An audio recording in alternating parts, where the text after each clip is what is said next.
korap dito sa atin sa Pinas, di nyo ba nahahalata? Bakit ang dami ng korap dito sa atin sa Pinas, di nyo ba nahahalata?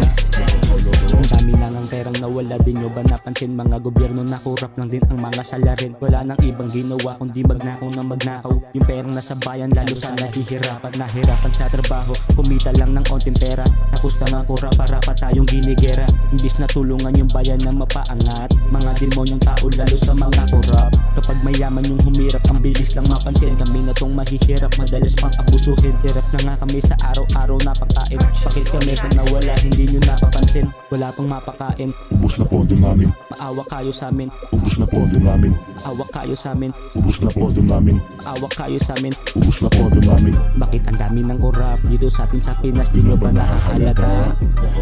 Bakit ang dami ng korap dito sa atin sa Pinas, di nyo ba nahahalata?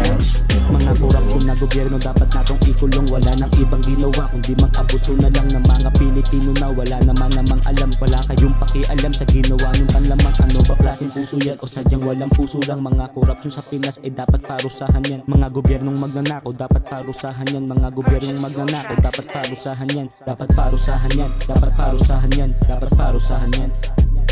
Bakit ang dami ng korap dito sa atin sa Pinas, di nyo ba nahahalata? Bakit ang dami ng korap dito sa atin sa Pinas, di nyo ba nahahalata? Bakit ang dami ng korap dito sa atin sa Pinas, di nyo ba nahahalata?